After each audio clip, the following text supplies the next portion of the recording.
देखिए अभी मैं आप लोगों को बहुपद बताया हूँ और बहुपद में घात बताया हूँ, डिग्री बताया हूँ और उसके नंबर ऑफ टर्म्स बताया हूँ। ठीक है, तो अब हम लोग पढ़ेंगे बहुपद के प्रकार, यानी बहुपद आप लोग समझ गए हैं और जो दो क्वेश्चन दिए हैं वो आप सभी लोग सॉल्व करके उसकी डिग्री एंड टर्म्स मुझे कमेंट में बताइए। अब यहाँ पर देखिए टाइप्स ऑफ पॉलिनोमियल यानी बहुपद के प्रकार। तो देखिए यहाँ बहुपद हम बेसिकली कई प्रकार के होते हैं, लेकिन मेन दो प्रकार के पढ़ेंगे। एक तो उनकी घात के आधार पर और दूसरा उनकी टर्म के आधार पर, यानी नंबर ऑफ टर्म्स, यानी पदों के आधार पर और घातों के आधार पर। तो आइए हम सभी लोग घातों के आधार पर पढ़ते हैं। पहला घातों के आधार पर, घातों के आधार पर, बेसिस ऑन पावर या basis of degree, basis of degree, इनके आधार पर। अब देखिए जिस पॉलिनोमियल की डिग्री 1 होगी, इसका फर्स्ट पार्ट आपका कहलाता है रैखिक बहुपद। क्या कहलाता है? रैखिक बहुपद। तो रैखिक बहुपद में क्या होता है, इसको इंग्लिश में बोलते हैं लीनियर पॉलिनोमियल। इसमें यह होता है px इज इक्वल टू यहाँ पे 3x + 1। ठीक है, अब इसमें जो रैखिक बहुपद होगा उसमें बहुपद की घात क्या होगी? 1।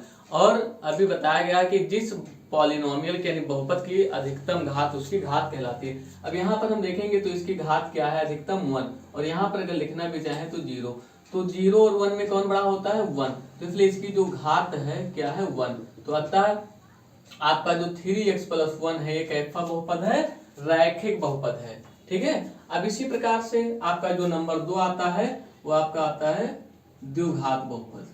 द्विघात बहुपद, तो द्विघात बहुपद जो आपका होता है इसको बोलते हैं क्वाड्रेटिक पॉलिनोमियल। क्वाड्रेटिक पॉलिनोमियल में क्या पढ़ेंगे कि अधिकतम घात उसकी 2 होती है। यहाँ पर देखेंगे जैसे 3x स्क्वायर माइनस 5x + 8। अब ये जो पॉलिनोमियल है px से इसको रिप्रेजेंट करेंगे तो यहाँ पर देखिए इसकी जो अधिकतम घात यहाँ पे क्या है? 2, यहाँ पर 1 है और यहाँ पे तो 0 होगा, तो इसकी जो घात आ रही है 2। तो जिस भी पॉलिनोमियल की अधिकतम घात 2 होगा वो आपका कौन सा पॉलिनोमियल कहलाएगा? द्विघात बहुपद यानी क्वाड्रेटिक पॉलिनोमियल कहलाएगा। ठीक है, और अगला आपका आएगा 3 घात बहुपद। ठीक है, तो ये आपका हो जाएगा थर्ड नंबर पढ़ेंगे, बेसिस ऑन पावर्स पढ़ रहे हैं डिग्री पर। तो त्रिघात बहुपद, तो त्रिघात बहुपद में क्या होता है? त्रिघात बहुपद का मतलब इसको क्यूबिक, क्योंकि जिसकी पावर 3 होता है उसको बोलते हैं क्यूब। तो ये आपका हो जाएगा क्यूबिक पॉलिनोमियल। और क्यूबिक पॉलिनोमियल में ये होता है कि px इज इक्वल टू, इसमें px is equal to 4x³ minus 2x² plus 8x + 7। अब यहाँ पर देखेंगे तो इस पॉलिनोमियल की जो पावर है यानी डिग्री है, इसका जो डिग्री है, डिग्री इज इक्वल टू 3, यानी इसकी जो घात है, घात क्या आ रही? अधिकतम घात 3 है। तो इसलिए किस प्रकार का पॉलिनोमियल होगा? त्रिघात बहुपद यानी क्यूबिक पॉलिनोमियल होगा। इसके बाद अगला हम लोग पढ़ेंगे चतुर्थ घातीय पॉलिनोमियल। चतुर्थ घातीय यानी 4 घातों वाला पॉलिनोमियल, चतुर्थ घात बहुपद। इसको बोलेंगे इंग्लिश में बाई क्वाड्रेटिक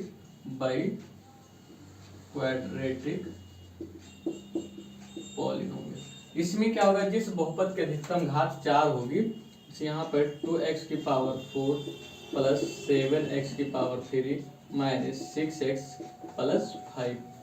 ठीक है, इसका देखिए यहाँ पर अधिकतम घात 4 है, यहाँ पर 3 है, यहाँ पर 1 ही है, यहाँ पर x की घात 0 होगा। तो इसलिए अधिकतम घात इसकी क्या आ रही है? घात बराबर 4 आता है। ये आपका बाई क्वाड्रेटिक पॉलिनोमियल यानी चतुर्थ घात बहुपद होगा। अब इसके और भी एग्जांपल्स अगर देखना चाहें जैसे 5x + 6x³ minus 7x⁴ plus 8x²। तो यहाँ पर हम पावर देखेंगे ना कि इसके कोफिशिएंट गुणांक। तो यहाँ पर देखिए अधिकतम पावर क्या है? 4, यहाँ पर 3 है और यहाँ पर 2 है और यहाँ पर 1 है। तो हमको क्या देखना होता है कि वो कितने भी टर्म का हो लेकिन हमें उसकी घात देखना है। तो इसकी अधिकतम घात क्या है? इसकी भी अधिकतम घात 4 है, अतः ये आपका हो जाएगा चतुर्थ घात पॉलिनोमियल। ठीक है, तो ये आपका हो गया चतुर्थ घात पॉलिनोमियल। और तो आई होप आप सभी लोग घातों के आधार पर पॉलिनोमियल समझ गए होंगे। ये आपके हो गए घातों के आधार पर। अब इसी क्रम में आपको हम बताएंगे पदों के आधार पर, यानी टर्म्स के बेस पे आपको कैसे कैसे कितने प्रकार के बहुपद होते हैं। देखिए अब हम लोग पदों के आधार पर यानी बेसिस ऑफ टर्म्स के आधार पर पढ़ेंगे कि पॉलिनोमियल कितने प्रकार के होते हैं। तो इसका जो पहला होगा ये आपका हो जाएगा एक पदी बहुपद। क्या हो जाएगा? एक पदी बहुपद। इंग्लिश में इसको बोलते हैं मोनोमियल। मोनोमियल यानी एक पद रखने वाला बहुपद आपका क्या कहलाएगा? एक पदी बहुपद। इसका अगर एग्जांपल देखा जाए तो x बराबर आपका हो जाएगा 3x। ठीक है, तो यहाँ पर देखिए सिर्फ और सिर्फ आपका एक वन टर्म्स आ रहा है, एक पद आ रहा है जैसे 3x। अब देखिए इसमें और भी कोई ना प्लस माइनस करके है तो ये आपका क्या हो जाएगा? एक पदीय बहुपद। और अगला भी अगर देखा जाए, अगला एग्जांपल इसका, तो x बराबर आपका हो जाएगा जैसे -7x⁴। तो यहाँ पर पावर पर हम नहीं जाएंगे, खाली नंबर ऑफ टर्म देखेंगे। तो यहाँ पर देखिए आपका कौन सा बहुपद है? एक पदी, क्योंकि यहाँ देखिए 7x दिया है ओनली। फिर अगर अगला देखा जाए तो x बराबर हम देख सकते हैं 3x⁴ etc। अब यहाँ देखिए पावर 7 है लेकिन इसमें टर्म्स सिर्फ 1 है, तो इसलिए आपका ये एक पदी बहुपद हो जाएगा। दूसरा बहुपद इसमें आएगा द्विपदी, उसी क्रम में द्विपदी बहुपद, इसको बोलेंगे binomial. Binomial polynomial. Binomial polynomial आपका हो जाएगा। तो बाई का मतलब होता है 2 यानी 2, तो दो पद रखने वाला बहुपद आपका क्या कहलाएगा? द्विपदी बहुपद कहलाएगा। अब इसमें देखिए इसका जो एग्जांपल्स है px = आपका हो जाएगा 3x + 1। अब यहाँ पर देखिए एक टर्म से एक टर्म से ये हो गया। अगला एग्जांपल अगर देखा जाए तो px बराबर हो जाएगा 7x² + 5। और अगला अगर आप देखना चाहते हो तो px बराबर 3x⁴ - 3 etc। ठीक है, तो इस प्रकार के बहुत सारे बहुपद हो सकते हैं। तो आई होप आप सभी लोग ये समझ रहे होंगे। अब अगला देखेंगे त्रिपदी बहुपद। 3 पद को रखने वाला बहुपद आपका क्या कहलाएगा? त्रिपदी यानी ट्राइनोमियल पॉलिनोमियल। यहाँ पर आपका ये कहलाएगा ट्राइनोमियल पॉलिनोमियल। ठीक है, तो ट्राइनोमियल में क्या होगा कि ऐसा बहुपद जो 3 पद को रखता हो। यहाँ से देखेंगे तो px बराबर आपका हो जाएगा 3x² + 5x + 2। अगला और 5px = 5x⁴ 3 यहाँ ले लें प्लस 7x - 8। तो ये आपका क्या है? Trinomial polynomial. अच्छा एक और मैं एग्जांपल दे रहा हूं और आप सभी लोग यहाँ देखिए। जैसे अगर कोई पॉलिनोमियल इस प्रकार से लिखा हुआ है 7x² + 8x + 9x + 7। अब अगर आपसे ये पूछा जा रहा है कि बताइए ट्राइनोमियल है या नहीं, त्रिपदीय बहुपद है कि नहीं, तो आप लोग क्या बताओगे? देखिए यहाँ कितने टर्म्स हैं? 1 2 3 4। तो आप इसको काउंट करके कितने बता दोगे कि यहाँ पे ये 4 पदीय बहुपद है। क्यों? ये ट्राइनोमियल नहीं है। लेकिन ऐसा नहीं है, इसमें भी ऐसे खाली सीधे सीधे पदों को नहीं गिनना है, हमें ये भी ध्यान रखना है कि वो क्या है, उनकी पावर समान होगी, यानी एक समान पद। और ये देखिए तो ये जो पद है आपका 8x और 9x, ये लाइक टर्म्स है, यानी एक समान पद है। यहाँ भी पावर 1 और यहाँ भी पावर 1, तो इसलिए इसको हम इस फॉर्म में लिख सकते हैं 7x² + 8 और 9 17x और +7। अब यहाँ पर देखिए कितने टर्म्स आ गए हैं? 3 टर्म्स, क्योंकि यहाँ x⁴ यहाँ x⁴1 और अगर यहाँ लिखना भी चाहो तो x⁴0 या ना भी लिखो तब भी। तो ये सब देखिए डिफरेंट टर्म्स है, यानी विभिन्न अलग अलग पद हैं। ठीक है, विभिन्न में, यानी एक समान पद नहीं, यहाँ घात 2 यहाँ घात 1 और यहाँ घात 0। तो ये आपका कौन सा बहुपद है? त्रिपदी बहुपद है आपका। त्रिपदी बहुपद यानी ट्राइनोमियल है। बात समझ में? तो इस प्रकार से आपको क्वेश्चंस में कंफ्यूज करता है, कंपटीशन में भी पूछ लेता है कि बताइए किस प्रकार का बहुपद है, एक पदी बहुपद है, द्विपदी बहुपद है या त्रिपदी बहुपद है। तो इस प्रकार से आप लोगों को कंफ्यूज नहीं होना है। और अब अगला हम लोग पढ़ेंगे इसमें शून्य बहुपद पढ़ेंगे। ठीक है, शून्य बहुपद। तो देखिए जो शून्य बहुपद होता है इसके घातों और पदों के बारे में, ठीक है, इसके जो घात और पद हैं उसको हम डिफाइन नहीं कर सकते हैं, ठीक है, प्रभावित नहीं कर सकते, यानी उसके बारे में कुछ नहीं कह सकते। शून्य बहुपद क्या होता है, इसको हम लोग बोलते हैं जीरो पॉलिनोमियल बोलते हैं शून्य बहुपद को। तो यहां से आपका ये जो हो जाएगा शून्य बहुपद, अगर इसको लिखा भी जाए तो यहाँ पर जैसे इसको हम लिख सकते हैं 0x⁻³ plus 0x⁻7 plus 0x⁻3 plus 5x⁻10 etc। तो यहाँ पर देखिए ये आपका क्या होगा कि इसका प्रत्येक मान, फाइनली अगर इसको हम लिखना चाहें तो px = 0 हो जाएगा। तो यहाँ पर इसमें बहुत सारे टर्म हो सकते हैं। अब देखिए इसका भी मान सारा 0 के साथ बार बार मल्टीप्लाई हो रहा है, तो इसका भी मान 0 ही तो आएगा। यहाँ पर सॉरी ये 5 नहीं होगा, यानी 0 × x⁻10। तो हम क्या देख रहे हैं कि इस सब का जो फाइनल मान आएगा 0, यानी इसको हम इस प्रकार से, तो इसमें आप चाहे जितने टर्म ऐसे जोड़ते चले जाओ, 1000, 10,000, लाख, करोड़, कितने भी टर्म्स आप जोड़ सकते हो, तो इसकी घात भी ऐसे बढ़ाते चले जाइए। तो हमें जो जीरो बहुपद होगा, शून्य बहुपद होगा, उसकी घात और उसके पद की संख्या के बारे में कुछ कहना सही नहीं होगा, यानी वो अप्रभावित है, उसके बारे में हम कुछ नहीं कह सकते हैं, ठीक है। तो ये आपका हो गया शून्य बहुपद। अब अगला बहुपद जो आ रहा है ये पढ़ेंगे अचर बहुपद। अचर बहुपद यानी कांस्टेंट पॉलिनोमियल आपका ये होता है अचर बहुपद, इसको बोलेंगे कांस्टेंट पॉलिनोमियल।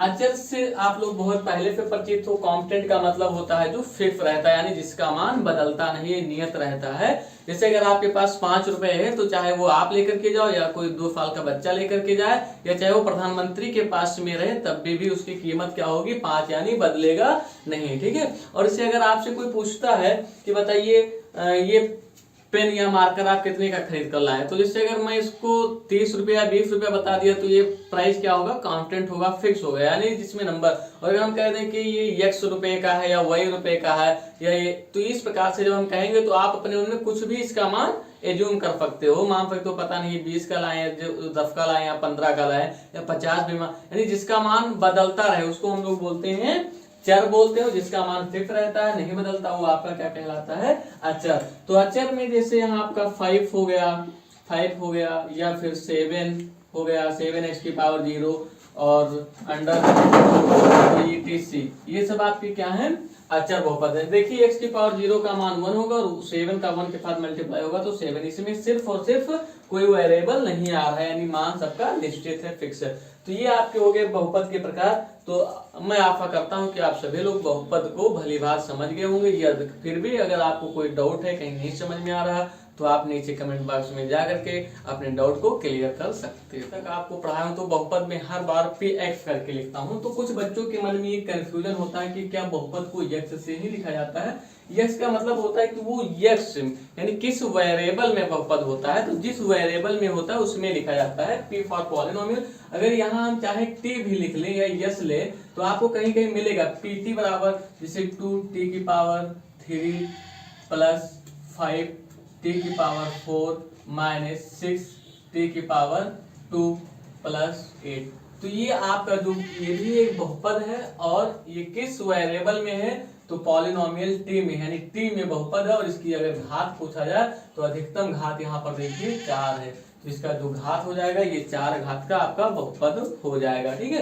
तो यहाँ पर ये हम लोग बहुपद पढ़े हैं। अब बहुपद का देखिए जर्नल फॉर्म भी हम लोग पढ़े हैं स्टार्टिंग में ही कि px = a0x⁻0 plus a1x⁻1 plus a2x⁻2 plus a3x⁻3 plus and so on dot dot dot dot plus an(x⁻n).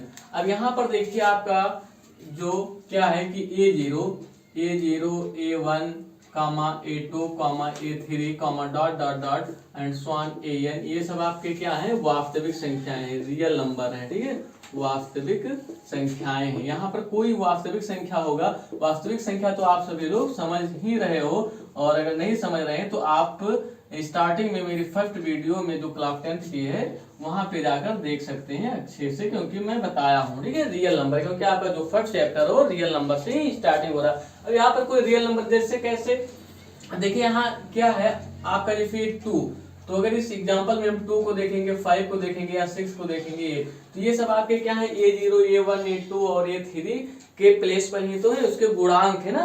तो इसलिए 2, 5, 6 और 8 किस में आ रहे हैं, ये सब वास्तविक संख्या ही तो है, रियल नंबर। रियल नंबर के बारे में हम पढ़ चुके हैं कि जो परमीय और अपरिमेय संख्या वो रियल नंबर होती है। तो यहाँ पर ये होता है। अब इसमें हम पढ़ेंगे कि इसके गुणांक क्या होते हैं और शून्याङ्क क्या होंगे। तो यहाँ देखिए इसके गुणांक कोफिशिएंट के बारे में जानेंगे कि किसी पॉलिनोमियल का गुणांक क्या होता है, कोफिशिएंट क्या होता है, कोफिशिएंट के बारे में। तो यहाँ पर इस पॉलिनोमियल में हम देखेंगे तो x की पावर 0 का जो कोफिशिएंट होगा, जो x के साथ प्रत्येक टर्म्स के साथ जो गुणा होगा वह उसका कोफिशिएंट कहलाएगा। तो यहाँ देखिए x0 का, अगर x0 का कोफिशिएंट कहें या गुणांक कहें तो इसका जो गुणांक होगा वो आपका A0 हो जाएगा। इसी प्रकार से अगर x की पावर 1 का गुणांक कहें तो ये आपका हो जाएगा A1 हो जाएगा, और अगर x की पावर 2 का गुणांक कहें तो ये आपका हो जाएगा A2 हो जाएगा, और x की पावर 3 का गुणांक कहें तो ये आपका हो जाएगा ये 3 हो जाएगा। इसी प्रकार से अगर x की पावर 4 का गुणांक बोलें तो ये आपका हो जाएगा A4। ठीक है, तो ये सारे and so on dot dot dot आपका अगर x की पावर n का कहें तो ये आपका हो जाएगा as in is equal to ये n हो जाएगा। ठीक है, तो ये जो आपका इधर है ये सब आपके क्या कहलाएंगे, गुणांक कहलाएंगे। क्या कहलाएंगे, ये सारे जो हैं गुणांक यानी कोफिशिएंट हैं। तो कोफिशिएंट आप लोग समझ गए होंगे। ठीक है, तो आपके एग्जाम में पूछ सकता है कि जैसे एग्जांपल यहाँ दे दिया, कहा कि 3x² plus 5x minus 6x की पावर 3 में x की पावर 3 का गुणांक बताइए। ठीक है, अगर इस प्रकार से पूछ लिया गुणांक बताइए, ठीक है, तो ये देखिए क्या हो जाएगा। अब यहाँ पर देखेंगे कि यहाँ x की पावर 2, x की पावर 3 यहाँ, तो इसके साथ जो गुणा होगा तो इसके साथ आपको जो गुणे में मिल रहा है वो क्या मिला, माइनस का 6। तो इसका जो गुणांक होगा हम माइनस का 6 लिखेंगे, तभी आपका आंसर राइट होगा। अगर सिर्फ 6 लिख दोगे तो आपका आंसर पर्याप्त नहीं होगा, क्योंकि यहाँ देखिए क्योंकि यहाँ पर देखिए जो पॉलिनोमियल होता है स्टैंडर्ड फॉर्म में सारे प्लस प्लस प्लस करके होता है। तो अगर इसको हम उस फॉर्म में लिखना चाहें तो देखिए इसको हम स्टैंडर्ड फॉर्म में कैसे लिखेंगे, यानी बढ़ते क्रम में। तो देखिए सबसे कम पावर यहाँ तो ये 5x की पावर 1 हो जाएगा, फिर प्लस 3x², फिर प्लस माइनस 6x की पावर 3 इसको लिखेंगे, क्योंकि प्लस और माइनस का गुणा माइनस। तो इसलिए जो x3 के साथ जो गुणा है, x की पावर 3 के साथ जो मल्टीप्लाई है वो नंबर आपकी रियल नंबर -6 है, तो इसलिए इसका जो गुणांक होगा -6 हो जाएगा। इसी प्रकार से और एग्जांपल्स भी देख सकते हो आप, जैसे 7x की power 2 plus 8x² minus √2x की पावर 5। ठीक है, तो ये भी आपका बहुपद होगा, पॉलिनोमियल होगा, ऐसा नहीं कि बहुपद नहीं है। अगर इसमें पूछा जाए कि x की पावर 5 की गुणांक बताओ, का गुणांक बताइए, तो इसका जो गुणांक होगा, गुणांक क्या हो जाएगा आप देख करके बता सकते हो। x की पावर 5 के साथ क्या गुणा है, -√2, तो इसका गुणांक √2 हो जाएगा। और भी एग्जांपल आप देखिए, जैसे यहाँ पर 3x की power 0 plus 2x² plus 7x की पावर 5। तो अगर कहा जाए कि x की पावर 2 का गुणांक बताओ, का गुणांक, तो ये आपका हो जाएगा, यहाँ देखिए अब इसके साथ ही क्या गुणा हो रहा है, 2 गुणा हो रहा है ना, तो इसका जो गुणांक होगा 2 हो जाएगा। तो इस प्रकार से हम सभी लोग गुणांक निकालेंगे, और मैं आशा करता हूं कि आप सभी लोग गुणांक समझ गए होंगे। अब इसके बाद गुणांक आता है, इसके बाद हम लोग पढ़ेंगे जीरोज, यानी उसके शून्याङ्क क्या होते हैं। ठीक है, तो शून्याङ्क के बारे में पढ़ेंगे। अब देखिए गुणांक आप सभी लोग समझ गए हो, तो शून्याङ्क क्या होता है, तो किसी बहुपद के जो शून्याङ्क होते हैं उसके हल कहलाते हैं जीरोज, या फिर उसके सोल्यूशन या हल बोलेंगे कि उसके कितने हल रखता है। अब हम देखेंगे कि किसी पॉलिनोमियल के कितने हल हो सकते हैं अधिकतम, और कितने नहीं हो सकते हैं, और क्या क्या संख्या उनको सेटिस्फाइड करेगा, और क्या क्या उसका हल होगा।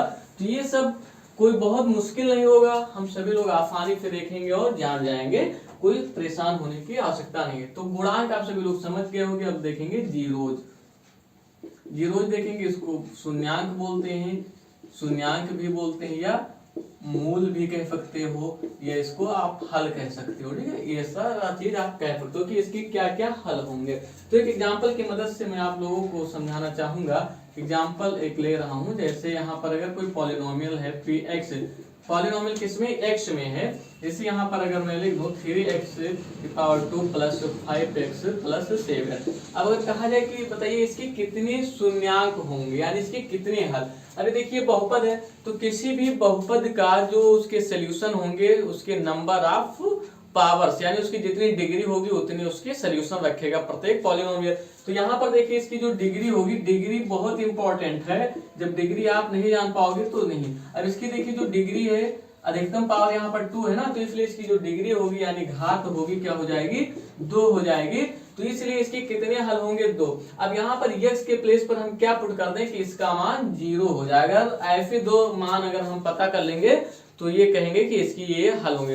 तो इस जो पॉलिनोमियल आपका दिया है 3x² प्लस 5x प्लस 7, इसके अधिकतम 2 हल हो सकते हैं और इसके अलावा तीसरा हल नहीं होगा। ठीक है, तो अभी आगे आप लोगों को हम बताएंगे कि इसमें कैसे इसके शून्यांक या मूल निकालते हैं। और आपके जो सिलेबस में है क्लास 10th के सिलेबस में, वो यही सिलेबस है कि इसके शून्यांक याद कीजिए। और इस प्रकार से कंपटीशन में भी क्वेश्चन पूछता है, कोई इक्वेशन आपको पॉलिनोमियल दिया रहेगा, कहेगा बताइए इसके कौन कौन से सेट हैं जो इसको हल कर सकते हैं। ठीक है, तो उसके बारे में तो शून्यांक मतलब आप लोग समझ गए हो गया। अब यहाँ पर देखिए अगर हम ट्रायल एंड एरर मेथड से करें, यानी प्रत्येक को ट्राई करें कि x बराबर 1 रखें, तो देखिए करेगा कि नहीं करेगा, होगा कि नहीं। तो इस प्रकार से आपको बहुत समय लगेगा। तो यहाँ हम बताएंगे बहुत ही चुटकियों में इसके हल। तो ये समझे कि जिस भी पॉलिनोमियल की अधिकतम पावर होगी उसके उतने शून्यांक होंगे। तो आपके जो सिलेबस में है अधिकतम सिर्फ 2 या 3 शून्यांक मिलेंगे, इससे ज्यादा नहीं मिलेगा।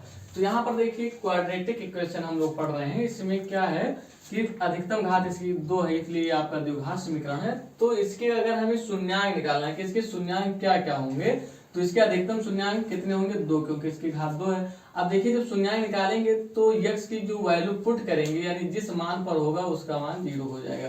तो यानी इसके बराबर 0 यहाँ रख करके x² प्लस 7x और प्लस 10, ये आपको मैं गुणनखंड विधि से बता रहा हूँ, जैसा कि आप लोग क्लास 9th वगैरह में पढ़े हो। अब यहाँ देखिए इसको ब्रेक करना होगा इस वाले टर्म को कि यहाँ पे बन जाए, तो इसको इसके बेस पे मुझे तोड़ना होता है। अब देखिए यहाँ 10 प्लस में है तो इसको हम ऐसे इसका गुणनखंड करना है, फैक्टर्स करना है कि दोनों संख्याओं का जो योग है वो 7 आ जाए। ऐड यहाँ पर है तो ऐड करने पर यानी उनका योग, अगर सब्ट्रैक्शन होता तो उनका डिफरेंस लेने पर यानी अंतर लेने पर 7 आता। तो यहाँ देखिए 10 को हम क्या लिख सकते हैं, 10 को हम ये भी तो लिख सकते हैं, देखिए 10 = 5 × 2, 5 2 = 10, और अगर हम 5 + 2 करें तो क्या होगा 7, यानी इसका फैक्टर्स बन गया। ठीक है, तो अब देखिए इसको इस प्रकार से हम स्टार्ट करेंगे। तो ये आप सभी लोग जानते थे और नहीं भी जानते होंगे तो अब जान गए होंगे। अब यहाँ पर देखिए 0 = x², अब इसको हम लिख सकते हैं 7 को 5 + 2 और इधर बाहर x लगा लेंगे प्लस का 10, अगेन इसको ओपन करेंगे ब्रैकेट, देखिए मल्टीप्लाई हो जाएगा 5x और प्लस 2x और प्लस का 10।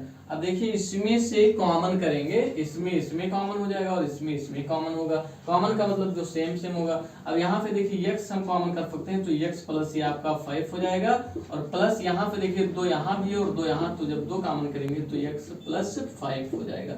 अब हम क्या देख रहे हैं कि x प्लस 5 यहाँ भी और x प्लस 5 यहाँ भी है, पुनः सेम टर्म से मिल रहा है, तो इसको हम क्या करेंगे कॉमन करेंगे। तो यहाँ पे देखिए x प्लस जब 5 कॉमन करेंगे तो आपका यहाँ पे ब्रैकेट लगा लेंगे, यहाँ से x बचेगा और यहाँ से प्लस का 2, तो ये आपका हो गया। अब ये देखिए बराबर 0 है, ठीक है, इधर 0 था बराबर, तो इसको हम एज इट इज राइट करते जाएंगे ज्यों का त्यों। अब यहाँ हम क्या देख रहे हैं कि इन दोनों का जब मल्टीप्लाई करते हैं तो 0 आता है। तो इसका मतलब देखिए किन्हीं भी दो संख्याओं में अगर एक संख्या 0 और उनका अगर हम मल्टीप्लाई करते हैं, गुणा करते हैं, तो रिजल्ट हमेशा क्या आता है 0, क्योंकि दो संख्याओं का अगर एक नॉन जीरो संख्या हो, एक जीरो संख्या, जैसे 5 × 0 करेंगे तो 0, अगर 10 × 0 करेंगे तब भी आपका 0 ही आएगा, अगर 1000 इकाई दहाई सैकड़ा हजार 10,000, अगर 10,000 5 × भी 0 करेंगे तब भी 0 आएगा, या किसी भी संख्या से। तो ये अब इसमें इसका मान 0 आ रहा, तो ये बात श्योर है, निश्चित है कि या फिर इसका मान 0 हो सकता है या फिर इसका मान 0। तो इसलिए हम क्या करते हैं, यहाँ लिखा जाता है कि x + 5 = 0 या x + 2 बराबर 0, क्योंकि हमको पता तो है नहीं कि किसका मान 0 है, तो इसलिए या ये 0 होगा या क्योंकि दोनों 0 0 नहीं हो सकता है, क्योंकि 0 इंटू 0 0 आप लोग कहोगे होता है, लेकिन इसके बारे में अभी तक खोज नहीं हुई है, इसलिए इसको बोलते हैं नॉन डिफाइंड। क्या बोलते हैं? नॉन डिफाइंड, यानी अपरिभाषित। नॉन डिफाइंड या फिर अपरिभाषित बोलते हैं, अपरिभाषित, अपरिभाषित भी कहते हैं, या कहीं कहीं आप लोगों को मिलेगा, ठीक है, इस प्रकार से फॉर्म में। ठीक है, तो यहाँ पर अब ये हम देखिए कि या फिर इसका मान 0 होगा या फिर किसी एक का 0 होगा। ठीक है, तो अभी इसलिए देखिए x, अब 5 आपका इधर प्लस में उधर जाएगा, तो आप सभी लोग जानते हो कि ट्रांसफर करने पर यानी पक्षांतर करने पर साइन बदल जाता है, प्लस में होगा तो माइनस में, और अगर माइनस में होगा तो प्लस में, और मल्टीप्लाई में तो डिवाइड में हो जाएगा, और डिवाइड में होगा तो ये। अब यहाँ से x का एक मान आपको ये मिल गया। अब यहाँ से देखेंगे तो यहाँ भी प्लस में है, तो ये इधर जाएगा तो -2 हो जाएगा। तो यहाँ पर देखिए x की कितनी वैल्यूज मिल गई? 2, एक तो -5 और -2। ठीक है, तो ये जो -5 और -2 निकल कर आया, ये आपका जो पॉलिनोमियल है f(x) से इस बार हम लिखे हैं, तो f(x) का क्या है? शून्यांक है। तो यहाँ पर f(x) के जो शून्यांक हो गए, f(x) का शून्यांक -5 एंड -2 होंगे। ठीक है, ये इसके शून्यांक। अब हम कैसे चेक करेंगे कि इसके शून्यांक? अगर ये इसके शून्यांक हैं तो x के स्थान पर रखेंगे, तो ये जो पूरा आपका समीकरण दिया रहता है या इक्वेशन दिए रहते हैं उसका मान 0 हो जाएगा। तो मैं आप लोगों को ये दिखाकर भी प्रूव करके दिखाता हूं कि ये इसके शून्यांक हैं। अब देखिए आपका जो पॉलिनोमियल दिया हुआ है f(x) = दिस, तो f(x) का मान हम 0 लिए हैं, तो x के प्लेस पर पहले हम -5 को चेक करते हैं। x = -5, इसका एक शून्यांक है। तो देखिए f क्या हो जाएगा? f -5 जहां जहां x है वहां वहां -5। तो देखिए x की पावर 2, तो यहाँ -5 की पावर 2 प्लस लगा है, प्लस लगा देंगे 7 इंटू -5 और +10। देखिए -5 इसका स्क्वायर करेंगे तो आपका हो जाएगा 25 प्लस का, क्योंकि -5 इंटू -5 इंटू -5 प्लस का 25, क्योंकि माइनस प्लस। देखिए यहाँ माइनस यहाँ प्लस, तो प्लस और माइनस का मल्टीप्लाई -7 5 या 35, यानी 7 5 35 प्लस का 10।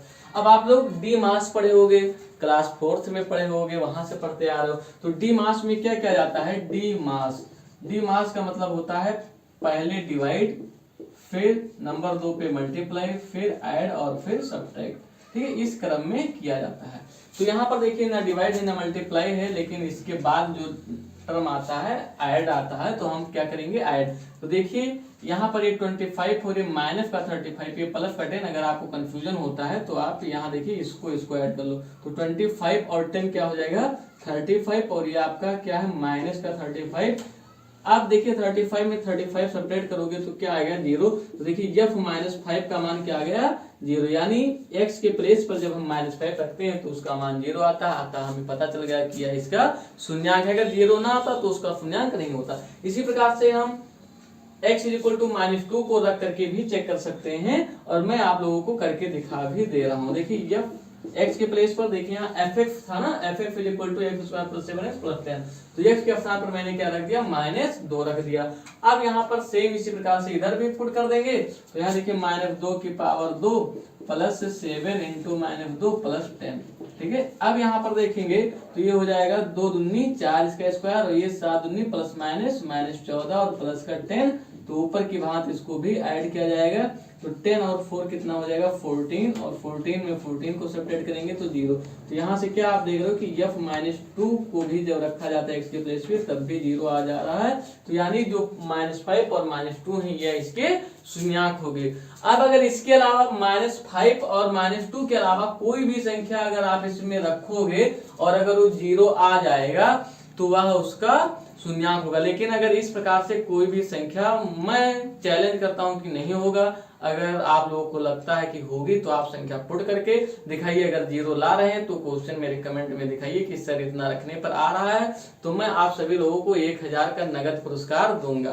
ठीक है, ये आप सभी लोग खोजिएगा इसके बारे में। और इसके अलावा इन 2 संख्याओं के अलावा कोई भी संख्या नहीं मिलेगा, तो अगर 1000 लेना है तो आप सभी लोग कोई इस प्रकार से संख्या सर्च करके मुझे बताइएगा कमेंट बॉक्स में।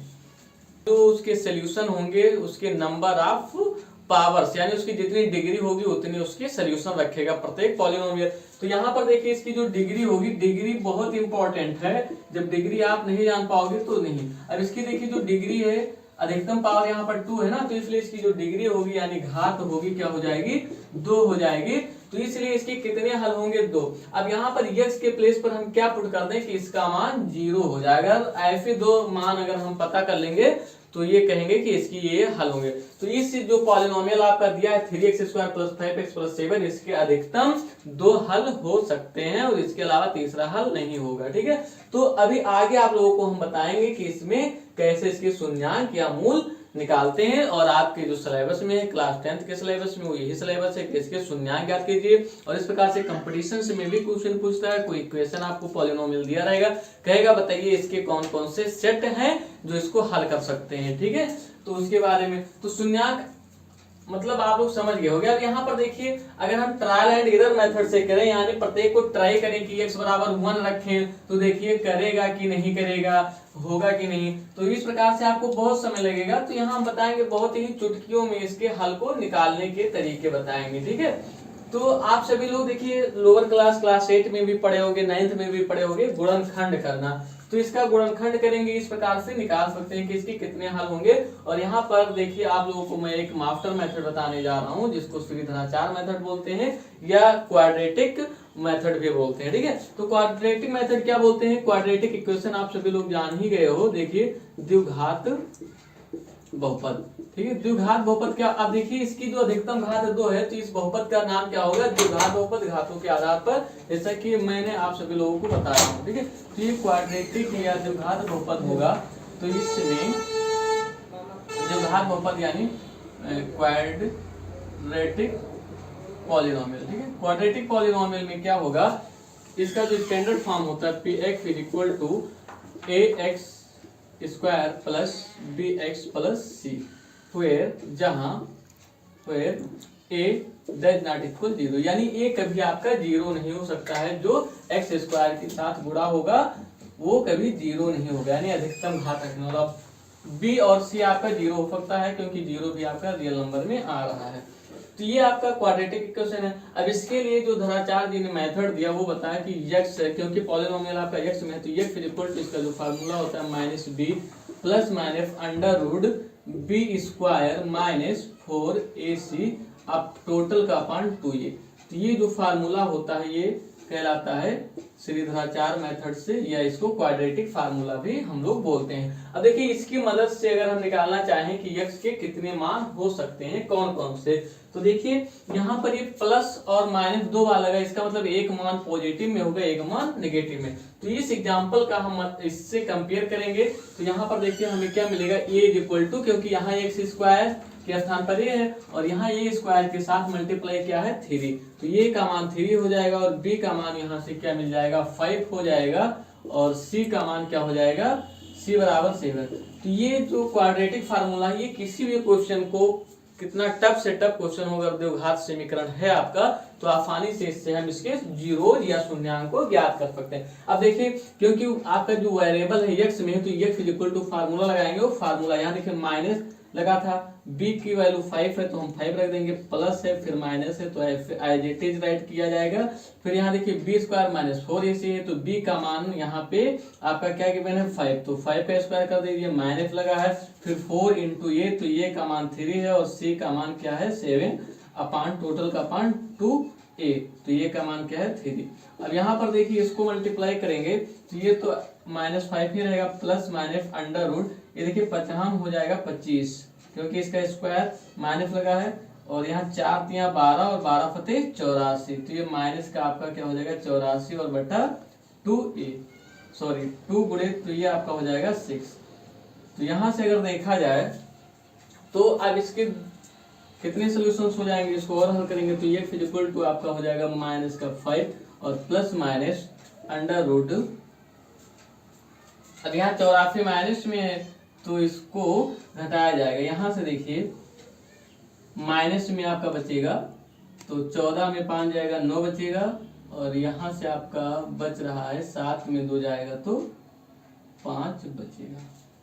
ठीक है, तो -59 और अपान 6, तो देखिए अब एक बात प्लस लेंगे पॉजिटिव लिया जाएगा, तो जब प्लस लेंगे पॉजिटिव लेने पर x बराबर आपका हो जाएगा -5 और प्लस अंडर रूट -59/6, और जब नेगेटिव लिया जाएगा नेगेटिव लेने पर तो ये आपका हो जाएगा x इज इक्वल टू -5 और माइनस अंडर रूट -59/6।